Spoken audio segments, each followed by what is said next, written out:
अब हम पढ़ेंगे अनीमियाज़ को। अनीमिया क्या होता है? अनीमिया उस कंडीशन को कहते हैं हम कि जिसमें बॉडी में रेड ब्लड सेल्स का नंबर जो है ना वो कम हो जाता है।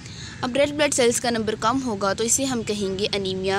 रेड ब्लड सेल्स का नंबर डिफरेंट जो है ना काजेज़ की वजह से हो सकता है। अगर तो जो है ना हीमोग्लोबिन का लेवल बहुत कम है तो हीमोग्लोबिन पता है हमें रेड ब्लड सेल्स बनाती है, तो इसकी वजह से भी रेड ब्लड सेल्स का नंबर कम हो सकता है। अब रेड ब्लड सेल्स का नंबर कम है, हमें पता है रेड ब्लड सेल्स का काम क्या होता है? ऑक्सीजन को ट्रांसपोर्ट करना। जब रेड ब्लड सेल्स का नंबर कम है तो ऑक्सीजन की ट्रांसपोर्ट सही से नहीं होगी तो उस बंदे को जो है ना, अगर हम अनीमिया के सिम्टम्स की बात करें तो उस बंदे को जो है ना वो सांस लेने में मसला होगा, जिसे हम कहते हैं डिस्निया, तो डिफ़िकल्टी इन ब्रीथिंग। एक सिम्टम्स ये होगी इसकी। उसके अलावा जिस बंदे को अनीमिया होगा उसको वीकनेस होगी। नेक्स्ट जो है ना अगर बात करें तो उसकी जो स्किन है वो पेल कलर होगी। तो 3 सिम्टम्स हमने देख लिए, डिस्निया होगा, वीकनेस होगी, उसके अलावा जो है ना उसकी स्किन जो है ना वो हमारे पास पेल होगी। 4th उसकी सिम्टम्स हो सकती है हमारे पास फटीग, वो बंदा जो है ना इजीली फटीग का शिकार हो जाएगा। ये देख लिया हमने अनीमिया की सिम्टम्स। नेक्स्ट देखते हैं अनीमिया की क्लासिफिकेशन। अनीमिया की क्लासिफिकेशन में सबसे पहले जो है वो है ए प्लास्टिक अनीमिया। ए प्लास्टिक अनीमिया में क्या होता है? हमारे पास बोन मैरो ए प्लेजिया हो जाता है। इसको हम हाइपोप्लेजिया भी कह सकते हैं।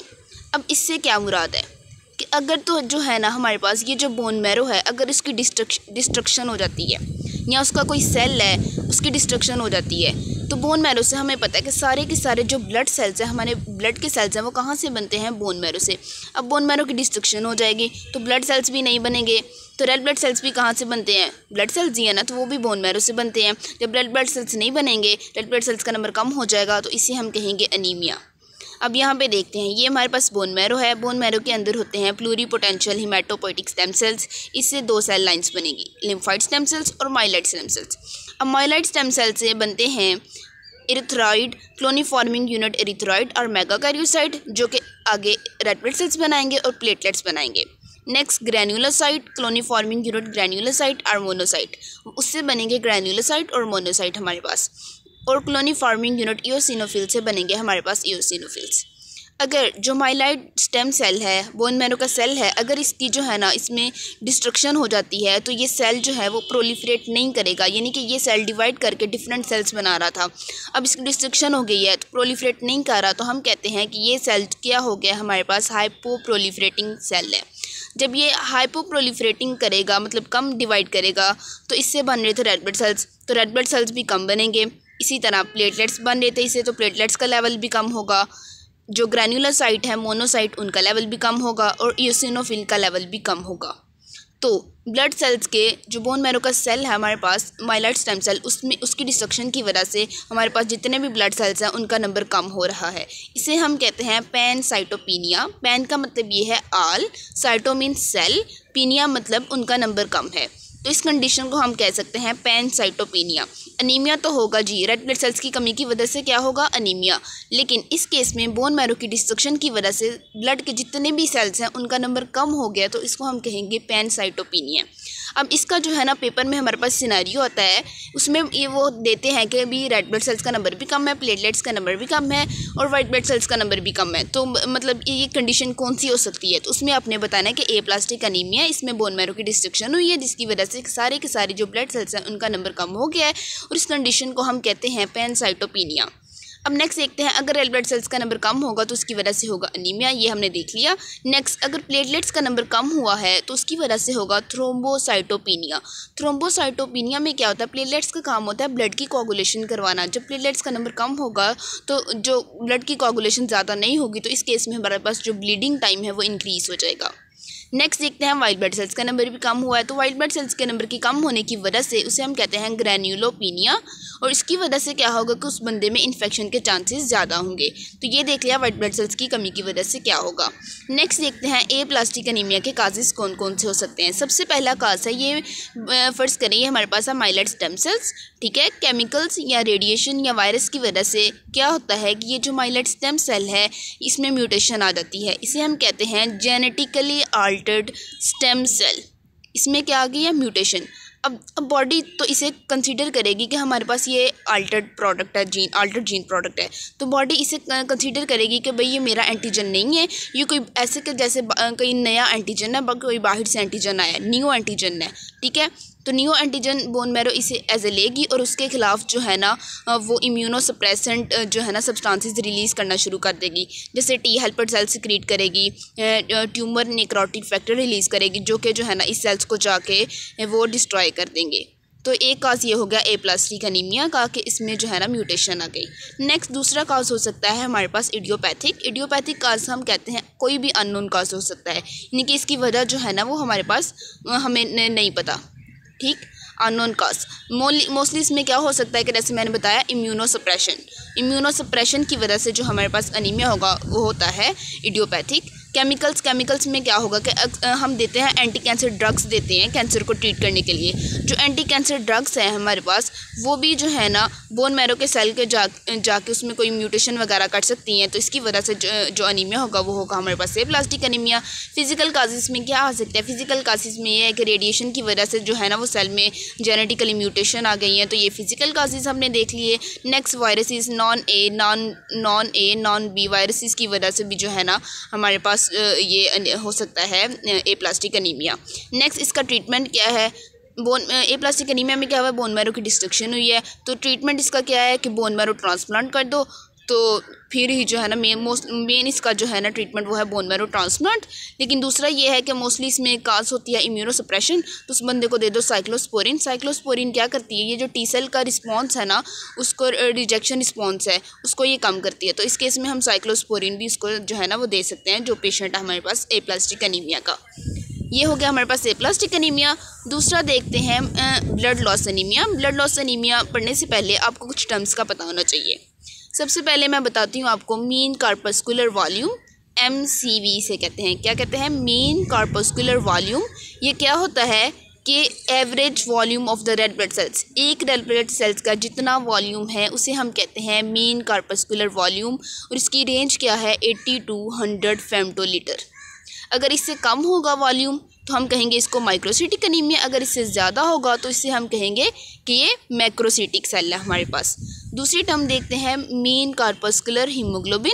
इसका मतलब क्या है कि एक रेड ब्लड सेल्स के अंदर कितनी हीमोग्लोबिन है, इसे हम कहेंगे मीन कार्पस्कुलर हीमोग्लोबिन, और इसकी वैल्यू आपने मेनली याद रखनी है। मोस्टली वाइवास में पूछ लेते हैं कि मीन कार्पस्कुलर हीमोग्लोबिन क्या होता है और इसकी वैल्यू क्या है, तो उसमें बताना है कि एक रेड ब्लड सेल्स के अंदर जितनी हीमोग्लोबिन है वो मीन कार्पस्कुलर हीमोग्लोबिन है, और इसकी वैल्यू क्या है हमारे पास 13 पिकोग्राम।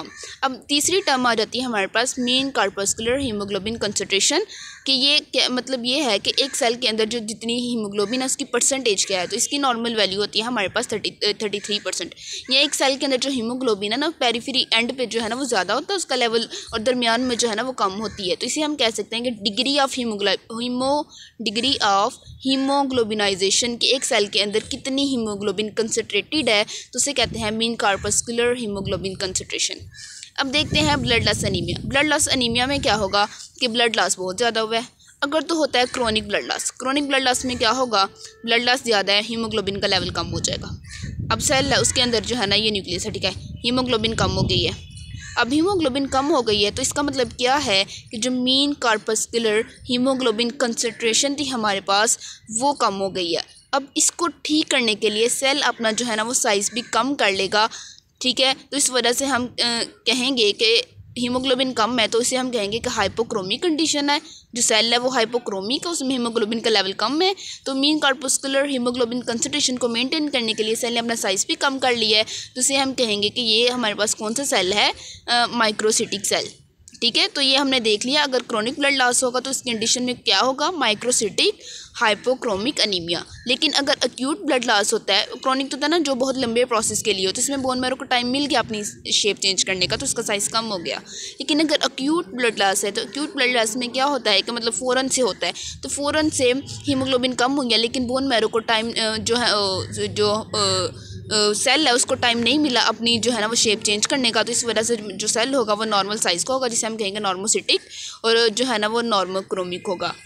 ठीक है। अब हम देख लेते हैं कि जो ब्लड लॉस है उस 1 to 3 डेज़ में जो फ्लूइड होता है वो रिप्लेस हो जाता है, और जो रेड ब्लड सेल्स का हमारे पास जो ब्लड का लॉस हुआ था उस नॉर्मल 3 to 6 वीक में जो है ना नॉर्मल काउंट पे अपने वापस आ जाता है, नॉर्मल जो है ना ब्लड का काउंट हो जाता है हमारे पास। अब देखिए हम ब्लड का लॉस हुआ है तो ब्लड के लॉस की वजह से आयरन का लेवल भी कम होगा। अब आयरन का लेवल कम है, आयरन किसके लिए यूज़ होती है? हीमोग्लोबिन, हीम बनाने के लिए। हीम और ग्लोबिन मिलकर क्या बनाते हैं? हीमोग्लोबिन। तो हीमोग्लोबिन का लेवल भी कम है, तो अगेन वही कंडीशन, इस वजह से क्या होगा? Microcytic hypochromic anaemia. अब देखते हैं माइक्रोसिटिक अनीमिया।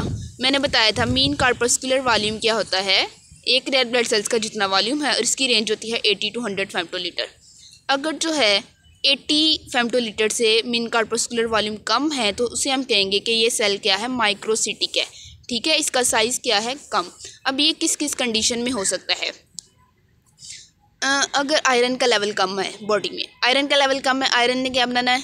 हीम से ग्लोबिन मिलके हीमोग्लोबिन अगर आयरन कम है तो हीमोग्लोबिन भी कम होगी, हीमोग्लोबिन कम होगी, अगेन वही सारी कहानी रिपीट कर देनी है कि जी वो सेल हाइपोक्रोमिक होगा और उसको मेंटेन करने के लिए मीन कार्पस्कुलर हीमोग्लोबिन कंसंट्रेशन को मेंटेन करने के लिए वो सेल अपना साइज़ भी कम कर लेगा, तो वो हमारे पास कंडीशन आ जाएगी माइक्रोसिटिक हाइपोक्रोमिक अनीमिया।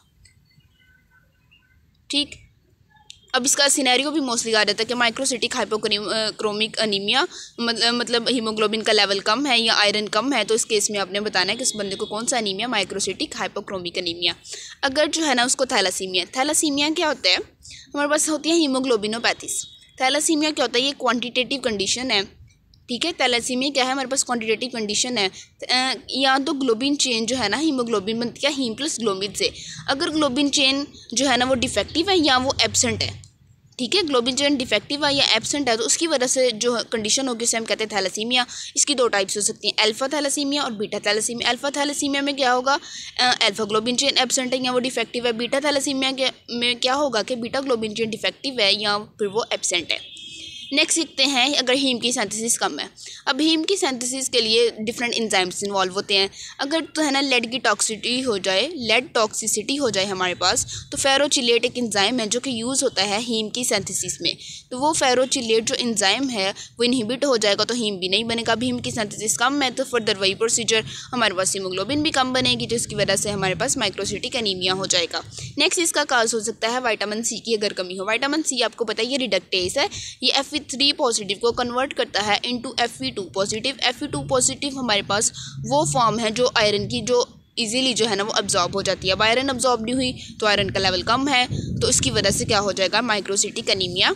सिनेरियो आपको इस तरह से आ सकता है कि लैब फाइंडिंग्स देंगे आपको कि आयरन का लेवल कम है, फेरिटिन क्या है? आयरन की स्टोरेज फॉर्म, अगर उसका लेवल लो है, सीरम आयरन भी लो है, तो इस बंदे को भाई क्या कंडीशन है? तो आपने बताना है कि उसको माइक्रोसिटिक अनीमिया है। नेक्स्ट देखते हैं iron deficiency anaemia. Iron deficiency anaemia iron की जो है ना की कमी किस वजह से हो सकती है? या तो ब्लड लॉस है, ब्लड लॉस की वजह से भी आयरन की कमी हो जाएगी, या तो हम आयरन का इंटेक ही कम कर रहे हैं तो उसकी वजह से आयरन की कमी हो जाएगी। नेक्स्ट आयरन की अब्जॉर्प्शन में मसला आ रहा है, जैसे इंटेस्टाइनल सप्रियो में क्या होता है कि जो इंटेस्टाइन की अब्जॉर्प्टिव सरफेस है वो डिफेक्टिव है। इंटेस्टाइन की जब अब्जॉर्प्टिव सरफेस डिफेक्टिव है तो आयरन अब्जॉर्ब नहीं होगी, तो इस वजह से भी जो है ना आयरन डेफिशिएंसी अनीमिया हो जाएगा। नेक्स्ट जीआईटी हेमरेज जो है ना मोस्ट कॉमन काज है आयरन डेफिशिएंसी अनीमिया का। उसके अलावा हमारे पास जो है ना ब्लड सकिंग पैरासाइट होते हैं जो कि प्रेजेंट होते हैं, ये क्या करते हैं? ब्लड को सक करते हैं, जिसकी वजह से भी क्या हो सकता है? Iron deficiency anaemia. Next children और इन्फेंट, उनमें जो है ना इसकी डिमांड ज़्यादा होती है आयरन की, ठीक, ग्रोथ के लिए, तो आयरन हमें ज़्यादा चाहिए होता है, तो इस कंडीशन में भी हम कह सकते हैं कि आयरन ज़्यादा चाहिए। अगर आयरन ना मिले तो उसकी वजह से आयरन डेफिशिएंसी अनीमिया हो जाएगा। सिम्टम्स आपको पता है एनीमिया की क्या होंगी? वीकनेस होगी, इसकी जो स्किन है वो पेल होगी और फटीग का जो है ना वो शिकार होगा और वीकनेस होगी। नेक्स्ट दूसरा इसमें जो है ना जो नेल्स हैं वो होंगे हमारे पास ब्रिटल नेल्स, और एक कंडीशन होगी काइलोनिशिया। इसमें क्या होगा कि स्पून शेप नेल्स जो है ना वो बनेंगे। ठीक, अब नेक्स्ट देखते हैं हीमोलिटिक अनीमिया, ये है इसकी अनीमिया की 5 टाइप्स। अब रेड ब्लड सेल्स नॉर्मली क्या करते हैं? 120 डेज़ के बाद जो है ना रेड ब्लड सेल्स जो है ना उनकी ब्रेक डाउन हो जाती है। ठीक है, ये उनका लाइफ स्पैन है। लेकिन अगर रेड ब्लड सेल्स की तो है normal breakdown of red blood cells. अगर रेड ब्लड सेल्स की होती है हमारे पास एब नॉर्मल ब्रेकडाउन, यानी कि 120 डेज से पहले ही किसी वजह से वो उनकी ब्रेकडाउन हो गया, तो उसे हम कहेंगे हिमोलिसिस। हिमोलिसिस क्या है हमारे पास कि रेड ब्लड सेल्स की हमारे पास क्या हुई है, एब नॉर्मल ब्रेकडाउन हुई है, तो उसे हम कह देंगे हमारे पास ये हिमोलिसिस है। तो इसकी वजह से जो अनीमिया होगा उसे हम कहते हैं हीमोलिटिक अनीमिया। ठीक है, अब हीमोलिटिक अनीमिया की कॉजेज़ पढ़ लेते हैं। हीमोलिटिक अनीमिया नहीं, इसकी टाइप्स सबसे पहले पढ़ते हैं। टाइप्स क्या है कि एक्सट्रिंसिक और इंट्रिंसिक। अब इसकी फर्दर काजेज़ पढ़ते हैं कि एक्सट्रिंसिक अनीमिया भी किस वजह से हो सकता है। एक्सट्रिंसिक है कि रेड ब्लड सेल्स के, इंट्रिंसिक तो ये है ना कि रेड ब्लड सेल्स के अंदर ही कोई काज है जिसकी वजह से जो है ना उसकी ब्रेकडाउन हुई है। एक्सट्रिंसिक रेड ब्लड सेल्स के अंदर कोई मसला नहीं है, बाहर से किसी फैक्टर ने आके जो है ना उसकी डिस्ट्रक्शन की है। एरिथ्रोब्लास्टोसिस फेटालिस ये एक्सट्रिंसिक जो है ना हीमोलिटिक एनीमिया की काज हो सकती है। इसमें क्या होता है कि मदर जो है ना उसका जो ब्लड ग्रुप है वो RH नेगेटिव है, फीटस का RH पॉजिटिव है। जब ये इसके अंदर एंटर होगा तो उसके खिलाफ एंटीबॉडीज़ बनाना शुरू कर देगी, जो ये एंटीबॉडीज़ रिलीज़ होगी वो इसको डिस्ट्रॉय करना शुरू कर देगी। तो ये हमारे पास एक्सट्रिंसिक काज हो गया रेड ब्लड सेल्स की ब्रेकडाउन का। ठीक, इंट्रिंसिक में देखते हैं। इंट्रिंसिक में ये है कि रेड ब्लड सेल्स के अंदर ही कोई मसला है, जैसे हीमोग्लोबिन अगर बीटा ग्लोबिन चेन जो है ना, बीटा ग्लोबिन चेन उसमें जो है ना कोई अमाइनो एसिड की सब्सटीट्यूशन हो गई है। ठीक है, तो उस वजह से क्या होगा कि हमारे पास जो डिफेक्टिव ग्लोबिन चेन होगी, अब जब ऑक्सीजन का लेवल कम होगा तो ये जो बीटा ग्लोबिन है वो एग्रीगेट्स बना देगी और जो सेल की शेप है ऐसे वो सिकल लाइक हो जाएगी। इसे हम कहते हैं सिकल सेल एनीमिया। और ये हमारे पास है क्वालिटेटिव डिफेक्ट है हीमोग्लोबिनोपैथी का। क्वांटिटेटिव में हमने देखा था थैलेसीमिया, और ये जो सिकल सेल एनीमिया क्वालिटेटिव है। ठीक है, हेरिडिटरी स्फीरोसाइटोसिस को देखते हैं कि जो रेड ब्लड सेल्स की मेम्ब्रेन होती है वो हमारे पास होती है बाइकनकेव। ये एक्स्ट्रा मेम्ब्रेन जो है ना इसको फ्रेजिलिटी प्रोवाइड करती है। अक्सर जो है ना रेड ब्लड सेल्स को जब नैरो एरिया से पास करना होता है तो इस मेम्ब्रेन की वजह से वो इजीली गुजर जाता है। लेकिन अगर इसमें इस एक्स्ट्रा मेम्ब्रेन को जो है ना वो स्ट्रेंथ कौन प्रोवाइड करता है, यहाँ पे होती है हमारे पास दो प्रोटीन, स्पेक्ट्रिन और एनकाइरिन। ठीक है, अगर जो है ना म्यूटेशन आ जाती है स्पेक्ट्रिन में और एनकाइरिन में, स्पेक्ट्रिन और एनकाइरिन ने ब्लड सेल्स जो रेड ब्लड सेल्स की मेम्ब्रेन थी उसको होल्ड करके रखा हुआ था। अब इनमें म्यूटेशन आ गई है तो रेड ब्लड सेल्स की जो मेम्ब्रेन है उसकी वो मतलब उतनी फ्रेजाइल नहीं रहेगी, तो मेम्ब्रेन का लॉस हो जाएगा। सेल जो है ना वो उसकी शेप स्फीयर लाइक हो जाएगी, तो इसे हम कहते हैं हेरिडिटरी स्फीरोसाइटोसिस। और ये जो सेल होता है ना मतलब ये जो है ना इजीली रप्चर कर जाता है। अगर इसे जो है ना नैरो एरिया से, सर्कुलेटरी सिस्टम के नैरो एरिया से पास करना पड़े तो ये जो है ना ये सेल इसकी एक्स्ट्रा मेम्ब्रेन तो लॉस हो गई हुई है, कोई मतलब चीज़ नहीं कर पाएगा, तो इजीली जो है ना वो रप्चर हो जाएगा, जिसे हमने देख लिया, इसे कहते हैं स्फीरोसाइटोसिस। नेक्स्ट देखते हैं थैलेसीमिया। थैलेसीमिया हमने देख लिया क्या होता है। क्वांटिटेटिव जो है ना थैलेसीमिया ये क्वांटिटेटिव है। क्यों? इसमें जो है ना ग्लोबिन चेन का नंबर या तो कम है या तो वो एब्सेंट है। अगर जो है अल्फा ग्लोबिन चेन एब्सेंट है या वो डिफेक्टिव है तो इसकी वजह से उसे हम कह सकते हैं कि अल्फा थैलेसीमिया। अगर बीटा ग्लोबिन चेन एब्सेंट है तो इसकी वजह से उसे हम कह सकते हैं beta thalassaemia. Next, globin chain absent है, हीमोग्लोबिन नहीं बनेगी। हीमोग्लोबिन नहीं बनेगी तो उसकी वजह से क्या होता है, माइक्रोसिटिक हाइपोक्रोमिक अनीमिया। ठीक हो गया। अब देखते हैं next macrocytic anaemia. Macrocytic anaemia क्या होता है। मीन कॉर्पस्कुलर वॉल्यूम कितना है, 80 to 100 फेम्टोलीटर। अगर जो है ना 100 फेम्टोलीटर से ज़्यादा हो तो उसे हम कहते हैं मैक्रोसाइट। ठीक है, तो अब इसकी कंडीशन किस किस वजह से हो सकता है। मेन जो है ना विटामिन B12 और फोलिक एसिड की कमी की वजह से जो अनीमिया होता है उसे हम कहते हैं मैक्रोसिटिक अनीमिया। लास्ट लेक्चर में गाइटन का जो है iron role of folic acid and vitamin B12 और विटामिन B12 की डेफिशिएंसी की वजह से क्या क्या हो सकता है उसमें मैंने बहुत अच्छे से एक्सप्लेन किया हुआ है सारा कि विटामिन B12 अगर फोलिक एसिड की कमी होगी तो उसकी वजह से कैसे हमारे पास वो मेगालोब्लास्ट बनते हैं। तो मेगालोब्लास्ट को भी तकरीबन हम जो है ना मैक्रोसिटिक, ये दोनों जो है ना वो सिमिलर टर्म्स हैं, तो उसमें मैंने बहुत अच्छे से एक्सप्लेन किया हुआ है, तो आप वो वीडियो जाके देख सकते हैं। नेक्स्ट यहाँ पे मैं थोड़ा सा बता देती हूँ कि विटामिन B12 की कमी किस वजह से हो सकती है। या तो विटामिन B12 की अब्जॉर्प्शन नहीं हो रही। अब्जॉर्प्शन क्यों नहीं हो रही? अब्जॉर्प्शन के लिए ना एक फैक्टर चाहिए होता है, इंटेंसिव फैक्टर। इंटेंसिव फैक्टर कहाँ से रिलीज़ होता है? गैस्ट्रिक फंडिक म्यूकोजा से। ठीक है, गैस्ट्रिक फंडिक म्यूकोजा से अगर जो है ना उसकी जो है ना मतलब डिस्ट्रक्शन हो जाती है, कोई स्टमक के सेल्स की, स्टमक के सेल्स है ना, स्टमक के सेल के जो है ना वो डिस्ट्रक्शन हो जाती है तो इंटेंसिव फैक्टर नहीं बनेगा। इंटेंसिव फैक्टर नहीं बनेगा तो इसने अब्जॉर्प्शन में मदद करनी थी विटामिन B12 की, तो विटामिन B12 की अब्जॉर्प्शन नहीं होगी। तो अगर इसकी कमी हो जाएगी तो उसकी वजह से हमारे पास मैक्रोसाइट प्रोड्यूस होंगे मेगालोब्लास्ट, उससे हम कहते हैं मैक्रोसिटिक अनीमिया। ठीक है, तो ये हमने डिस्कस कर लिया अनीमिया को। अगेन जो है ना विटामिन B12 और फोलिक एसिड इनकी डेफिशिएंसी और इनका जो रोल है वो वाली वीडियो देख लेंगे ताकि आपको माइक्रोसिटिक अनीमिया का कंसेप्ट ठीक हो जाए। और इसका मोस्टली सिनेरियो भी आता है कि भी अगर वो हो गया हमारे पास विटामिन B12 और फोलिक एसिड की कमी की वजह से हमारे पास मेगालोब्लास्ट बने हैं, मैक्रोसाइट हैं, भाई किस वजह से हो सकता है और कौन सा अनीमिया। तो ये हमने देख लिया क्लासिफिकेशन ऑफ अनीमिया।